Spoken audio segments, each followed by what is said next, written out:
This program is designed to provide general information with regards to the subject matters covered. This information is given with the understanding that neither the hosts, guests, sponsors, or station are engaged in rendering any specific and personal, medical, financial, legal, counseling, professional service, or any advice. You should seek the services of competent professionals before applying or trying any suggested ideas. The information contained in this podcast is intended for informational purposes only and is not a substitute for individual professional legal advice. The podcast information was carefully compiled from vetted sources and references. However, Rose Resources Outreach to Safeguard the Elderly cannot guarantee that you will not fall victim to a scam. Let's talk about scams. It's the must-listen show for anyone who wants to protect themselves and their loved ones from scams. Every Tuesday at 8 a.m. Pacific Time on K4HD Radio, Joyce Petrowski, founder of Rose, and her guests will provide valuable insights and practical tips on how to recognize and protect yourself from scams. And now, here is your host, Joyce Petrowski. Well, welcome back, everybody. Thank you for joining me this morning. I'm Joyce Petrowski, founder and board president of Rose Resources Outreach to Safeguard the Elderly. You can find more resources on our website at roseadvocacy.org. On the homepage at the bottom, you can sign up for our emailed and or mailed newsletter, and our social media links are on there so you can follow us on our variety of different social media channels. And you can find all the past live streams and shorts on our YouTube channel. The link is on our homepage for that as well. So a couple weeks ago, we talked about the new FBI IC3 annual report that came out, specifically related to the elder fraud report, and how the number of victims in the 60 plus age population and the amount of losses have drastically increased. And then last week, my guest host, Brian Watson, talked about how scams have evolved over the last 15, 20 years. And so now today I want to talk about, to go back to the annual report from the FBI's Internet Crime Complaint Center for 2024. It highlighted in the 60 plus age population two scams in particular that represented close to half of the losses. And that's the investment scams and the tech support scams. So we're going to start with tech support fraud. And I've got everything up on the screen here. And you can see this is from 2021, that the losses amounted to $347 million, which represents a 137% increase from 2020. And they say most victims, almost 60% of them, reported to be over 60 years of age, and they experience at least 68% of the losses. Now, if you look at this table, look at where we were in 2020, and this is for all age populations, 146 million. It's a lot of money compared to 2017, which was 14 million. But look at 2021, it more than doubled. As they said, it represented a 137% increase. Again, all age populations up to almost $348 million. And the 60 plus population is more than half of that dollar amount. So then this next slide, we get into 2022. And the FBI started putting together the tech and customer support along with government impersonations, because they have a tendency to kind of go together. You'll see as we go through this, we're going to talk about how scams have evolved over the years, and you'll see where the scammers are incorporating government impersonation into their tech support scams. So they started reporting them together. But you can see here the tech and customer support. There was, and again, this is all age populations, over 32,000 reported victims, losing over $806 million. It's a 132% increase. But if you look at this, and then look at this, this graph here For the, let's see, the over 60 population represented 69%. That's this dark blue here. They lost over 724 million to these scams, more than victims of all other age groups combined. And victims over 60 have lost their life savings, their homes, and all the way to even losing their lives. And it's devastating. And there have been reported that some have actually committed suicide. So this is not just devastating financially. These scams have a devastating effect psychologically, socially, emotionally. They have a lot more drastic effects. Financial is a huge impact, but these other ones are just as big as well. And look here, call centers overwhelmingly target the elderly with devastating effects. Almost half the victims report to be over 60, 46%, and experience 69% of the losses. As we said, over 724 million. And this is interesting. And this is in 2022. They said that based on the reports that the scams primarily emanate from call centers in South Asia, mainly India. And so the FBI, in response to that, the Department of Justice and the FBI have started collaborating with law enforcement of India to try to combat these cyber-enabled financial crimes and these call center frauds. Now let's look at 2023.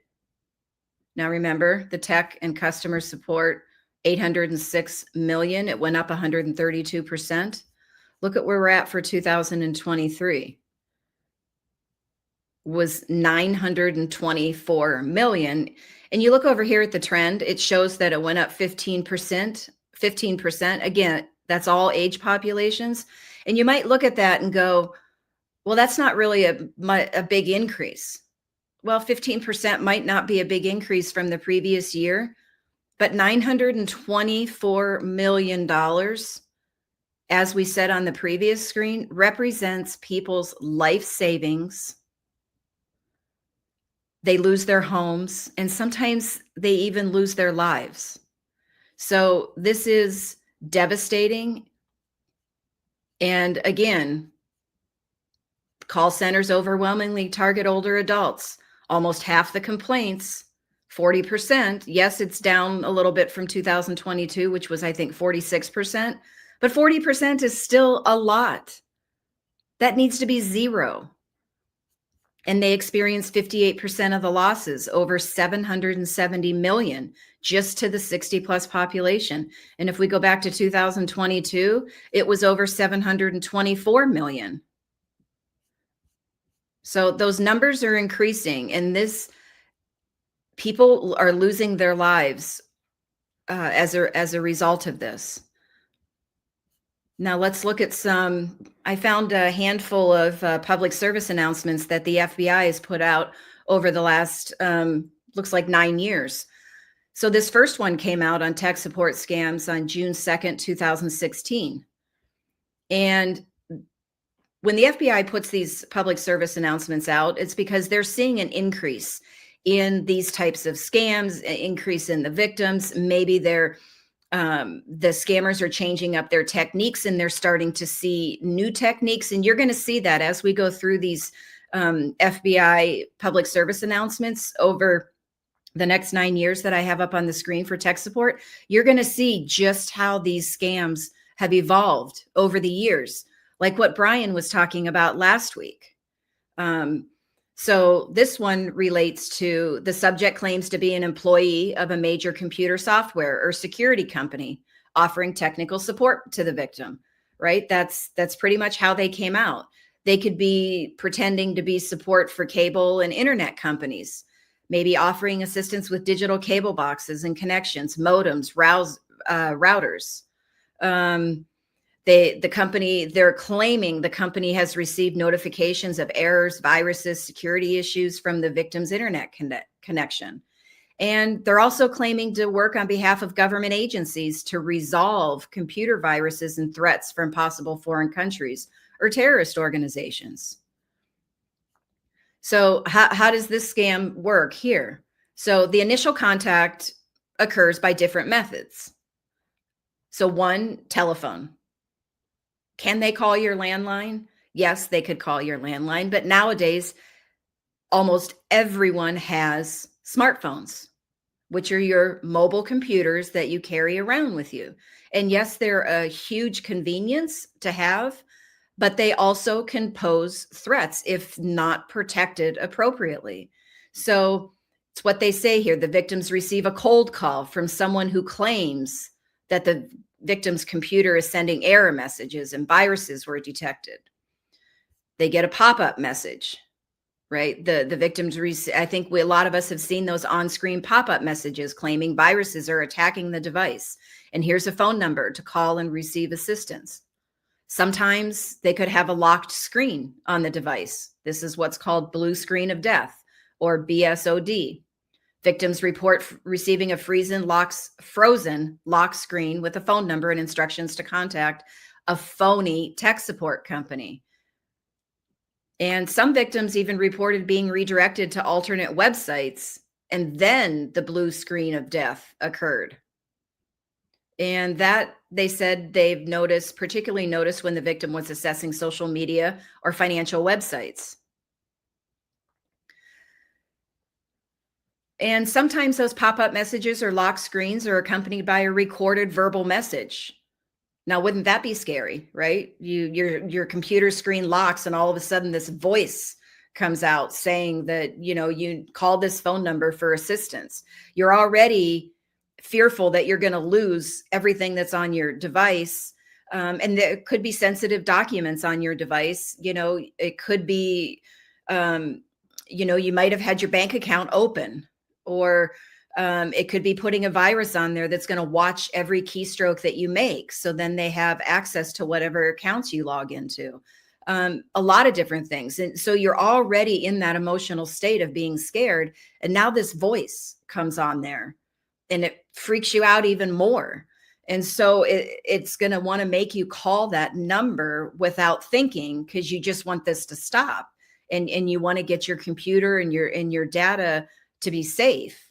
And then the device. So if once you've engaged and called that number, if the device is mobile, a tablet, smartphone, the subject often instructs, or I should say the scammer instructs the victim to connect the device to a computer to be fixed. And then once the scammer is remotely connected to the device, they claim to have found multiple viruses, malware, scareware that can be removed for a fee. There's always fees involved. And they'll get it via a personal debit or credit card, an electronic check, a wire transfer. They're going to want you to do a prepaid card. Back in 2016, they saw a few instances where the victim paid by personal check. I think that's pretty much gone by the wayside because of all the access we have to instantly transfer money. I think those personal checks now are taken over with those peer-to-peer apps. Why send a check when you can have somebody just do Venmo or Zelle or PayPal and have it sent directly, to the scammer. And they've noticed back then that there are some variations in trends with this. They saw an increase when this scam occurs, where the scammer contacts the victim offering a refund for tech support services previously rendered because the company was closed. We still see that today. I haven't really heard too much that they've used the company as closed, but what I've heard more of is that they're using the scenario of you're owed a refund on a previous subscription. And so, that's where they pretend to be those more well-known reputable companies, like Microsoft and McAfee and all of those ones that have been around for a long time. And you very well could have had a subscription with one of those companies. I know a lady that this happened to. They just hit her at the right time because she did have a subscription to the company they were impersonating that she had closed the previous year. And so she thought it was legitimate and went through the whole channel. And so, what they do is they convince the victim to let them have access to their device, but then they log on to their bank account and process the refund. And then the scammer has control of the victim's device and the bank account. And so then the scammer appears to have mistakenly refunded too much money to the victim's account and requests that the victim wire the difference back to the impersonated company, which is really the scammer. But really what happened is that they saw where the scammer was actually just transferring funds between the victim's own accounts, like maybe going from a savings to a checking, or a retirement account to a checking, or how, whatever accounts were involved there, to make it appear as if those funds were deposited. And then the victim wires the money back, not finding out till later that those funds actually came from one of their own accounts. So, and that refunding and wiring can happen multiple times, in which the victim then loses thousands of dollars. And then the last part of it is they've also noticed where the victims have reported that the scammers are becoming hostile, abusive, foul language, and threats when being challenged by the victims. And I think we're seeing a lot more of that now. I see a lot of things on social media where people, in fact, I just saw one yesterday from a friend where he explained that someone called him saying that someone has taken over his Microsoft, I think it was his Microsoft account, and they needed him to put this code in his computer. And he was like, well, I don't really want to do that. And the person on the other end said, go blank yourself. You can just fill in what he would have said in the blank. But so they are. And I think the becoming hostile, abusive, and foul language and issuing threats is becoming more and more common these days. And as always, with any complaint, you really, whether you've lost money or you haven't, you should report it, because it gives law enforcement more information on how to, or more information on the actual scam, on who's involved, and it adds pieces to the puzzle. And you can do that right at this website here, www.ic3.gov. And if you want to look up any of the FBI's public service announcements, you can get on this website as well, www.ic3.gov, and look under public information. And you can just look at a bunch of different public service announcements over the years that they've put out on a wide variety of crimes and topics. So we were in 2016. Now, 2018, they came out with one just labeled tech support fraud. So again, these complaints are increasing. From 2018 or 2017 to 16 to 17, it went up 86%. So that warrants another public service announcement to come out to get this information out to the public. Went up from complaints from victims from 70 different countries to 85 different countries. So again, scammers are posing as security, customer, technical support, offering to resolve issues as maybe a compromised email account, a bank account, a virus on the computer, assist with a software license renewal or a refund. They're impersonating representatives from printer companies, cable companies. And now they've actually started with these virtual currency exchangers as well. And now that what we said earlier, this fraud's become more commonplace, they've started to pose as government officials, even offering to recover losses related to these tech support fraud schemes, or to request financial assistance with apprehending criminals. Just know that it's law enforcement that is going to go after these criminals, and they do not need financial assistance from the general public to do that.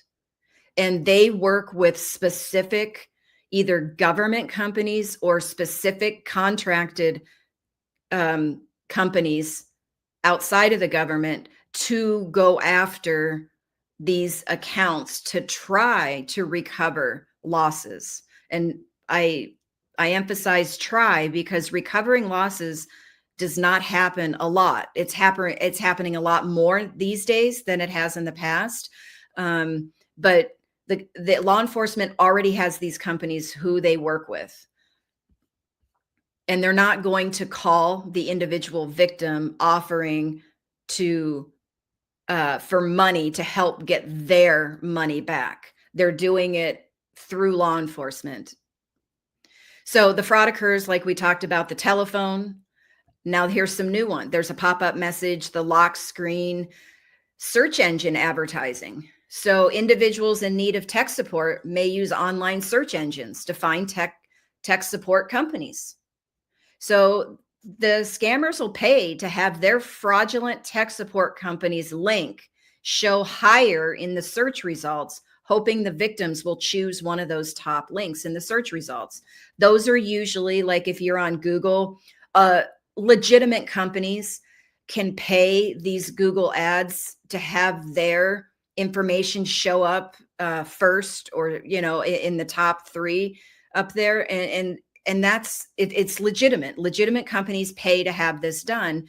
But as scams evolve and as the scammers evolve, they are also paying to have their sponsor, and it'll usually say sponsored ad, show up at the top, so you're more likely to click on that. So just when you see something that says sponsored ad, and I know Rose as an organization will do that as well, but just then find the verified website for whatever company it is without going through that sponsored ad. And then you will be able to find anything they're talking about. If it is an actual legitimate sponsored ad, will be on that company's verified website. So just know you don't have to go in through that sponsored ad.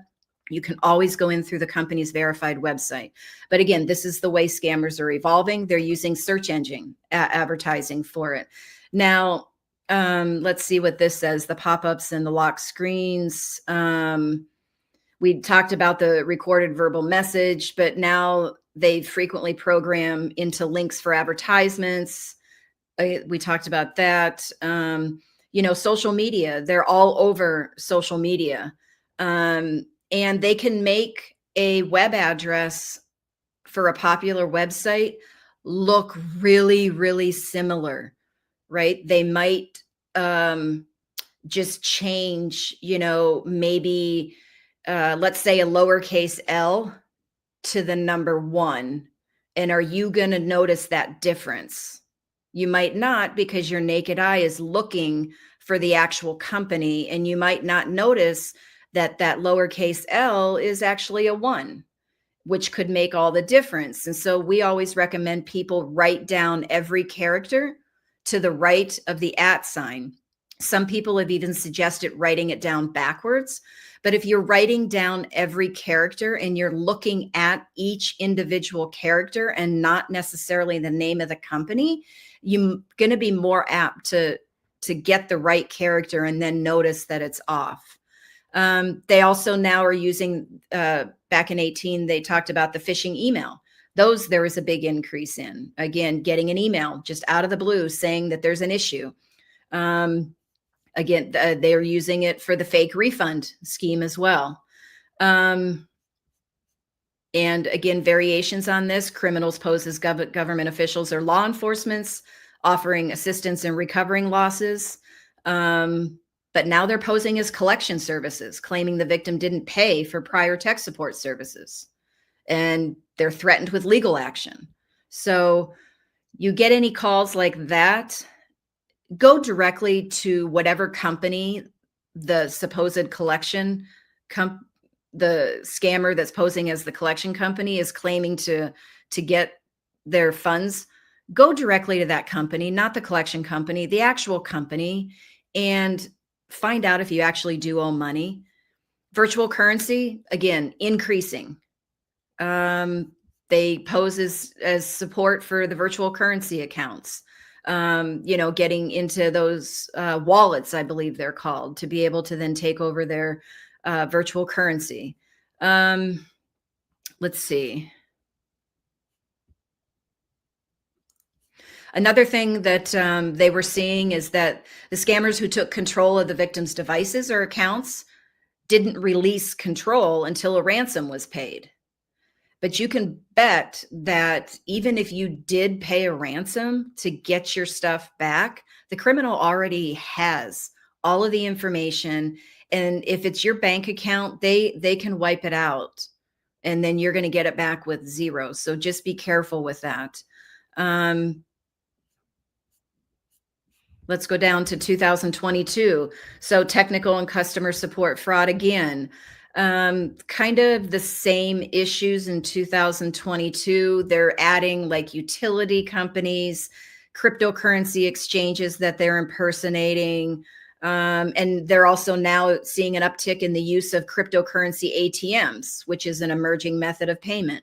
You find a lot of those like in gas stations and shopping malls and things like that. And I actually heard recently someone tell me they were in a gas station, and I don't know where it was at, but the owner literally was ripping out the cryptocurrency ATM, and they started talking to him, and he was like, I have seen so many people come in here with thousands of dollars in cash, and they are just putting it into this cryptocurrency ATM, and they don't invest in cryptocurrency, but yet they're using these. And he goes, I can't stand this anymore. I'm getting rid of this. So just be wary of that. If you are investing in cryptocurrency, please research who you're dealing with, what it is, and make sure you understand it completely before you even start to invest in it. The same as you would do with any investment that you would want to get into. Do your research. And make sure you are using a reputable person if you are using a third party or reputable company to handle this information. So they're also impersonating bank support. So I've heard of this in the last few years where they're talking about saying there's an issue with your bank account. We've noticed fraud. You need to transfer your money. And they tell you, a lot of times they tell you to do it in not all at once, but do it over multiple days in certain amounts to as not alert people at the bank. And then they might also, they're impersonating drivers employed by rideshare or transportation mobility companies, saying that there was an issue regarding a rider complaint or the driver's account. So the driver's convinced to allow access to their account. So this would be like with Uber drivers or Lyft drivers. So if you're a driver for a mobility company, just know that they are impersonating them as well. Travel industry, they're impersonating customer support of car rental, airline, hotel industries, offering these great deals, right? These too good to be true deals, and taking fake reservations. Let's get down to 2020, later in 2022. Excuse me. So scammers using computer technical support impersonation scams to target victims and conduct wire transfers. I think we've talked a lot about this. So what they're saying here is the victims will get contacted through email, elaborate messages that seem authentic, claiming to provide a form of technical service, such as those that you might find at major electronics store chains that sell electronics, computers, and other digital devices. The scammers claim to aid in securing a refund through remote access to the victim's computer, or the email hints at a pending renewal of a subscription that you have to do within the next 24 hours or you're, going to lose it. It could be a computer protection plan or a warranty, and a sense of urgency to renew it or you're going to lose it. First thing to do there is ask yourself, do you even have that service? Do you even have that warranty or that protection plan? If you're not sure, find the verified phone number of whatever company they're impersonating and call them directly and ask the question. And then if you do, and you do want to renew it, you can renew it through them and not have to go through any links that are in that email. That's your way to verify whether or not that email is accurate. They can also contact you, by phone numbers. And then Scammers have been known to leave voice messages. They are they've been leaving voicemail messages, and they want you to call them at this number. And so, it's not that expensive to get phone numbers. So just be careful. You can always verify the phone number and make sure it is an actual phone number of the company that they're claiming to be from. Same kind of thing. They're requesting a refund or receive an explanation of the service renewal. And then they persuade the victim to download remote desktop protocol software. And then that actually gives the scammers full access to their computers. With the refund, it works on the same way, where they can get into the person's bank account because they're already into the computer, and they get the victim to open up their bank account, showing that they've deposited a refund. But, oh my gosh, I put too many zeros in there. It's a mistake. I'm going to get fired. I need you to send the money back right away. And so this, again, is how they've evolved. It's not necessarily where they're transferring money from your accounts, from one of your accounts to another account. They actually make it look like they're putting a refund into your account, and they put too many zeros to the left of the decimal point, right? And so then they're going to get fired. And so they get you to run to the bank and take cash out, and they tell you how to send it, or I need you to wire the money back to me. And then you don't know until a day or two later that, oh my gosh, that money never hit my account to begin with. So now I'm out. I'm out of this month. I'm out of the money that I sent to them. So, here's a sample interaction screen. Welcome to blank. You can just put a company's name in refund server. Please enter your name. Accepted. Please enter your bank name. Verifying. Verified. Zip codes. Verifying. Then they verified it. The refund amount. Please wait. Money wired. Money cleared. Please check your account balance. Thank you for banking with us. They can make your screen show all of these things to make it look like it is actually your bank, showing that they've verified your information and that the money's wired. They've verified that you've received it. So just remember, you resist the pressure to act quickly, and always verify before you can trust the contact. And verify by, if you have the legitimate phone number for whatever company it is, call them. Find their verified website, go there and get the phone number and call them, or log on to your account if you do the online stuff with these companies the way you normally would, and check your account out.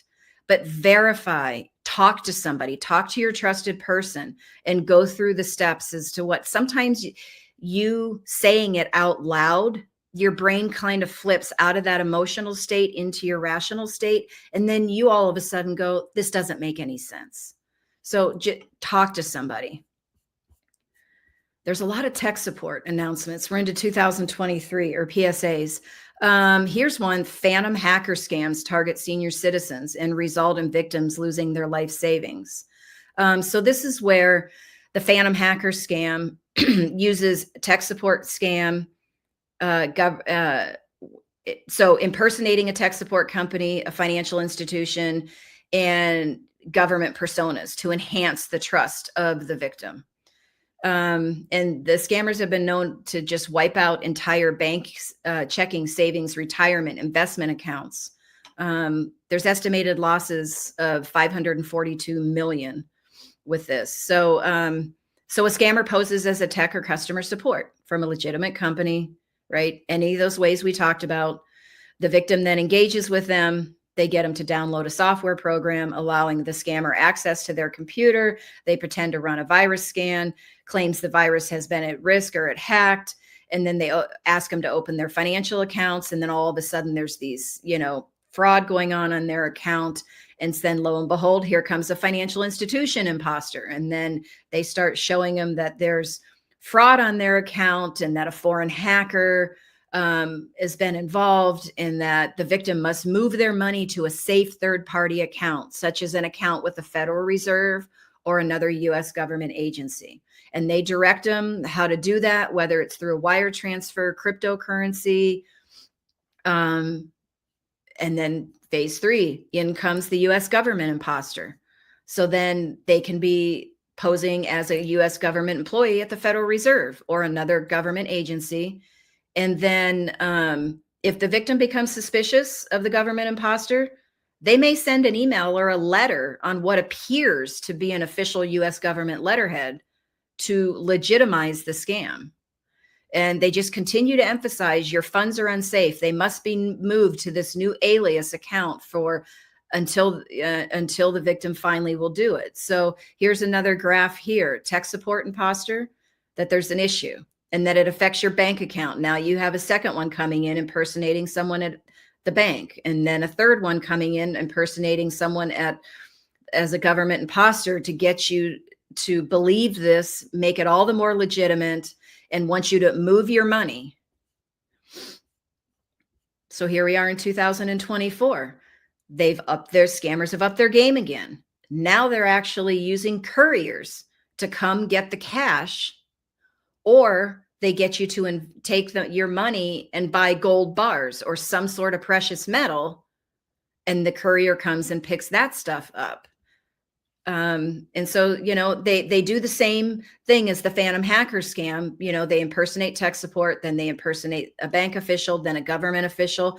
But now step 2 is they're using couriers. So they'll send a courier to retrieve items at the victim's homes, or they'll have them meet them in a public location.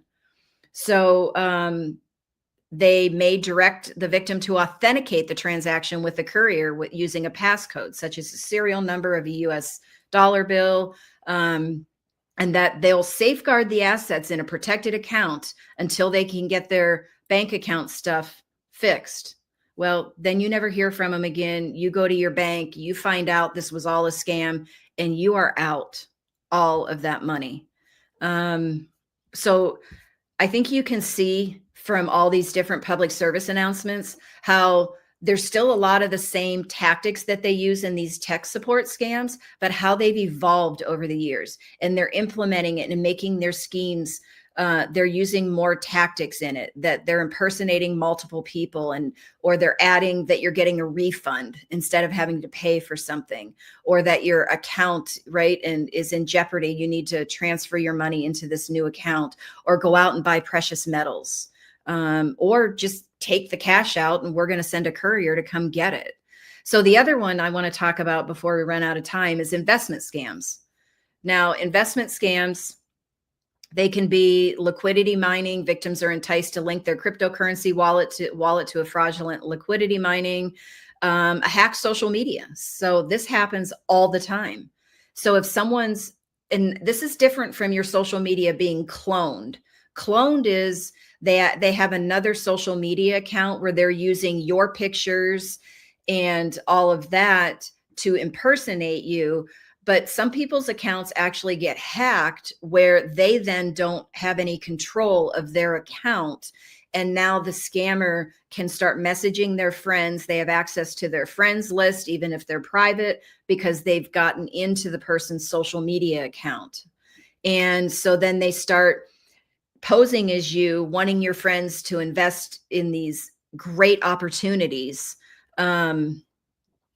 Celebrity impersonations. This is happening all of the time. If you just type in Google or whatever search bar you use, celebrity impersonation scams, you are going to find so many celebrities who have been impersonated, so many different types of scams. But again, they pretend to be a celebrity. They are going to make a friendship with you and entice you to want to invest in some sort of investment, sometimes cryptocurrency. They're even targeting real estate professionals. They act as a real estate agency or a real estate agent, offering to buy a very expensive property for cash or crypto. And then once engaged, the scammer will expose their control of fictitious accounts. They'll have fictitious accounts with purported value of millions of dollars to entice the real estate professional to engage in their investment scheme. There's employment ones out there, fake positions at investment firms. Again, verify before you do any investment. Verify that the investment is legitimate, and that if you're using a third party, that you are using a legitimate third party, and verify with the verified website or the verified phone number, and check things out before you do any investment. 2023, let's look at the graph here. 19, you can see it's a lot of money. It's probably, well, I think the red is crypto investment. The green is investments in general. They were up to looks like just under maybe about $200 million. And by the way this bar graph reads, you're going to look at it and say, oh, there's not very many losses. Well, $250 million is a lot, but look at how this grows. Didn't grow much in 2020. Look at how it jumped in 2021. Now look how it more than doubled again in 2022. And then it goes up again. We're in the billions of dollars now with these investment scams. And if you look over to the left, look at this, the 30 to 39-year-olds, the 40 to 49-year-olds had the most victims.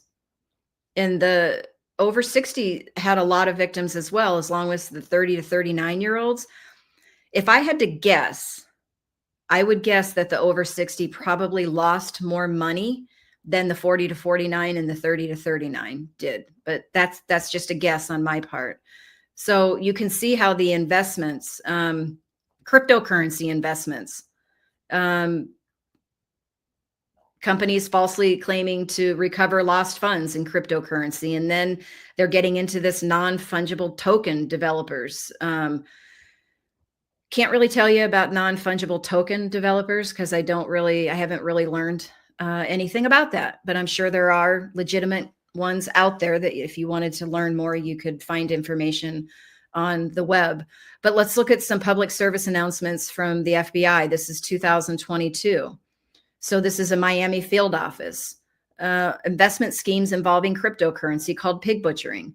Pig butchering is a way that they've evolved with their investment schemes. So this is where they pose as highly successful traders. And they are, first of all, when they make contact with you, usually on various social media or dating applications. But it could come in a variety of different ways. And they're posing as a potential friend or maybe a romantic partner. So with this pig butchering, they're bringing romance, kind of some techniques in from the romance scam and doing that grooming there to get you to believe what they're saying. And they use fake websites and apps to show you that they're making all of this money, and they'll use them to show you how you can track your investments, to show you that you're making all this money, to get you to want to keep investing. And then when you want to cash out, they're told they need to pay income taxes or fees, causing you to lose more money. And then you're unable to retrieve your investments, as you often lose contact with the scammers. They might close the fraudulent website, or they're just going to cease contact with you. So many of those victims reported making wire transfers to overseas accounts. They're using cryptocurrency ATMs. Let's see. Again, investments, you have to verify everything. When I was doing the podcast last year, I did one of my podcasts with a gentleman who was in a pig butchering scheme, but he did a lot of research before he invested money and came across this pig butchering scheme and realized that that's what she was doing to him. And I will contact him and see if I can't get him back on so we can talk more about this, but the pig butchering scheme in particular. But this was another PSA from 2023. They're seeing a spike in crypto investment schemes. They approach the victims. They build the trust. And the building the trust here is the dangerous part, because they're exploiting your trust, and that gets you to believe what they're saying and put more money into these investments over time. Just keep investing and investing. Then they introduce the scheme, and then they steal your funds. So they are socially engineered and trust enabled, right? Beginning with a confidence or romance scam. Excuse me, and then evolving into the crypto investment fraud. They use fake identities. They build those relationships. Just be careful if you're on dating apps, social media platforms, networking sites, encrypted messaging apps. You have to do your research, and you can't just believe what people are telling you. And especially with the pig butchering and when they're trying to befriend you and they go through this building trust here, that's along the lines of the grooming and the romance scam. And that can get very dangerous. I spoke to a lady who, she said it was as if they took over, the criminal took over her brain, had her thinking everything he wanted her to think. So that just adds a whole nother layer onto these schemes. And it could be, hard to break that trust that the scammer has you in. So be very careful. Always do your research. Here, they've noticed later in 2023, they noticed an increase in falsely claiming to recover lost funds. And that is the end of those public service announcements. So with any investment, just please, please, please do your research. There's a lot of legitimate information online. If there's a lot of investment brokers that have offices in your neighborhood, your town, your city. If you're not familiar with any of them, talk to your friends and see who they use as an investment broker that they trust, or maybe a family member has somebody that they trust, and talk directly with them and verify things before you actually spend any money in these investments. And you really have to understand cryptocurrency before you get invested in it. You really need to understand it. I would imagine some investment brokers deal in cryptocurrency. Again, ask for references and verify everything before you decide to do these investments. But I hope you were able to see today, one, get some more information on these investment scams and tech support scams. And for those of you that, I know we talk a lot about how this affects the 60 plus population, but if you have older loved ones that you are talked to on a regular basis, and they could be neighbors, they could be family members, friends, whatever, just start talking about this information. Just say, hey, I was listening to Rose's radio show and I got on the FBI's IC3.gov website and I found this public service announcement. Look what these criminals are doing. And it's a non-defensive, non-threatening way to just start having these conversations, because the more we talk about it, the more it helps everybody keep scam awareness and protection at top of mind, and to be able to help people when they're contacted realize that it's a scam before they get into that emotional state or before the scammer has started a grooming process. And then please always verify before you can trust anything. That's all I have for today. Remember, you can get on our website at roseadvocacy.org. Sign up for our emailed and mailed newsletters at the bottom of the homepage. Social media links are there. Follow us on YouTube. Subscribe to our YouTube channel. You can find all the past live radio streams and the shorts on there, plus the older podcasts that I did. You can find those episodes on there as well. And see you next Tuesday. Thank you. Well, that's all the knowledge for this episode. Tune in every Tuesday at 8 a.m. Pacific Time on K4HD Radio at k4hd.com as Joyce explores a variety of knowledge so you have the power to make scam protection your healthy habit. And until then, feel free to reach out to Joyce and let's talk about scams.